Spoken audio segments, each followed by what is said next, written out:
Baghdad में एक पहलवान थे जिनका नाम था जुनेद।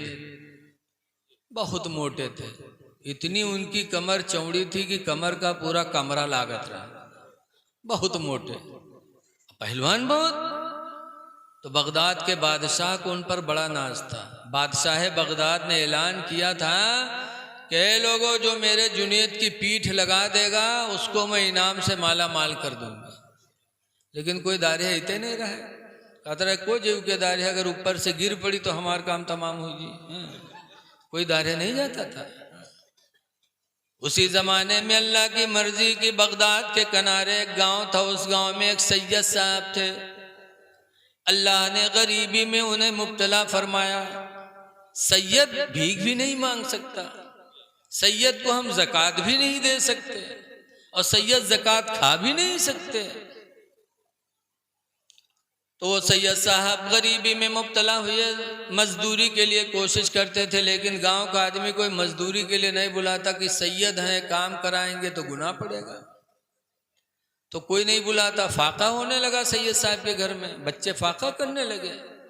तो सैयद साहब ने सोचा कि यार यहाँ सब जानते हैं कि हम सैयद हैं, लाओ बगदाद चले जाएं शहर में, वहाँ तो कोई नहीं जानता मुझे, तो लोग बुलाएंगे, मैं मजदूरी करके अपने बच्चों की रोजी का इंतजाम तो करूँगा।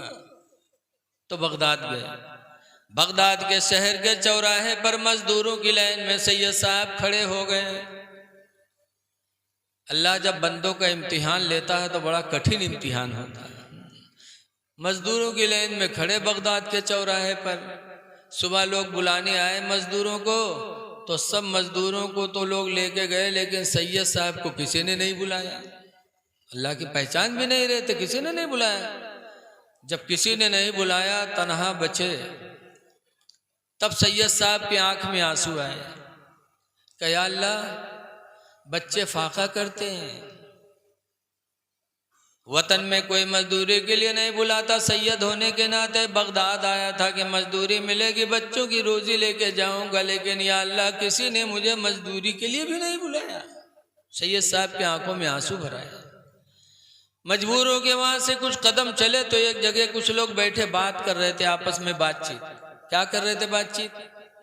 कि यार बादशाह का ऐलान है कि जो जुनेद को पटक देगा इनाम से माला माल कर देगा बादशाह, लेकिन वो बहुत हैवी है, कौन जाए उससे मुकाबला करने। बात कर रहे थे, वो बात तो सैयद साहब ने सुन लिया। तो सैयद साहब चले गए बादशाह के पास। कहने लगे बादशाह सलामत। कहा जी। कहा आपका कोई ऐलान है? कहा हाँ।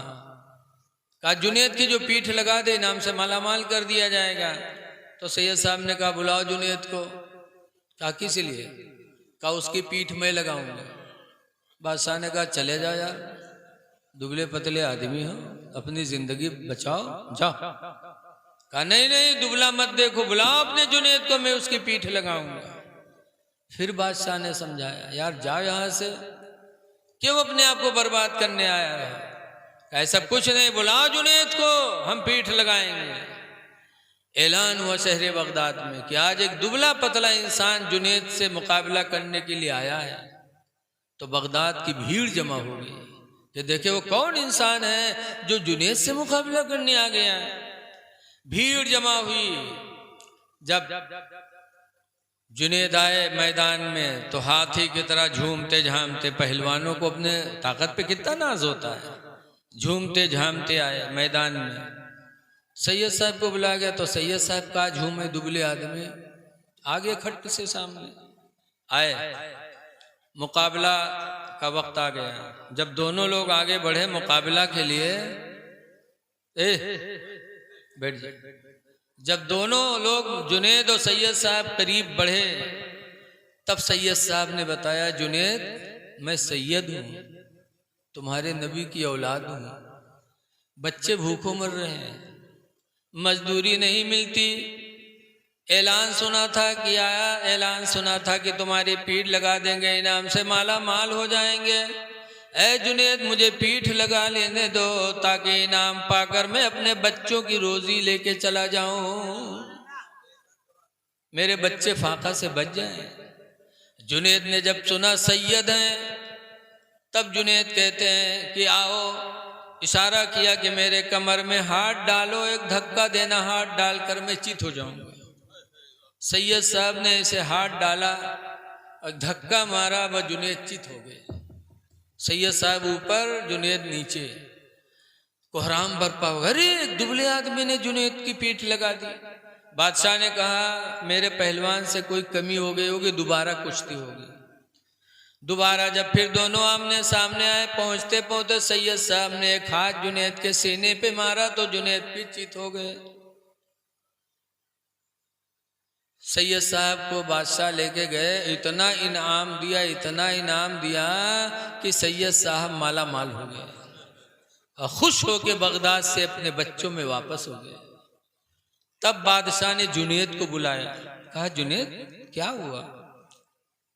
एक बात याद रखो, एक बात सुनने से पहले, कि करबला में इमाम हुसैन के सीने पर कौन बैठा था तलवार लेके? उसका नाम क्या था जानते हो? सिमरू। क्या नाम था? सब लोग मुंह से बोलो, सिमरू।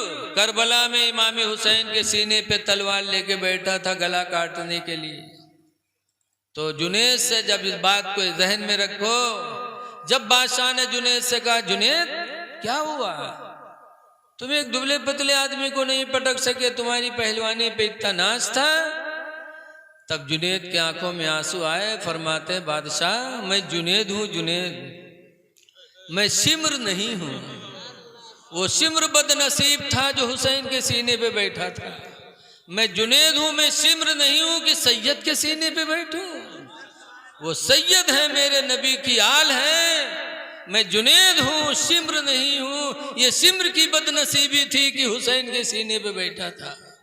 मेरे जिंदगी में खुदा वो दिन न दे कि मैं सैयद के सीने पे बैठूं। जुनेद बगदादी की आंखों में आंसू आए, बादशाह भी रो पड़ा। रवायतों में आता है कि जुनेद जब शाही महल से वापस आए और रात में अपने बिस्तर पे लेटे और जब सोए, तो जुनेद बगदादी के ख्वाब में अल्लाह के रसूल तशरीफ लाए। जुनेद की मेराज हो गई।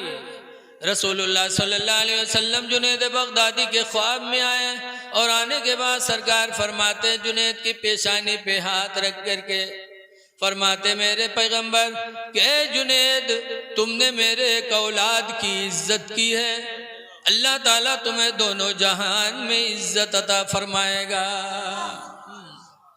रवायतों में आता है कि जुनेद लेटे थे पहलवान बन के, लेकिन जब सुबह उठे तो अल्लाह के वली बन करके उठे। आज भी जुनेद बगदादी अल्लाह के वलियों में उनका एक अहम दर्जा है। तो कहने का मकसद यह है कि आले रसूल हैं, इनकी इज्जत में हमारी दुनिया भी आखिरत भी है। इसीलिए इमाम हुसैन के बारे में हजरत उमर कहा करते थे, हुसैन ये हमारे सीनों पे जो बाल उगे हैं तुम्हारी ही बरकत से उगे हैं। तुम न होते हुसैन तो मेरे सीने पे बाल न होते। बहरहाल मैं जो बात कह रहा था उस बात को सुनो।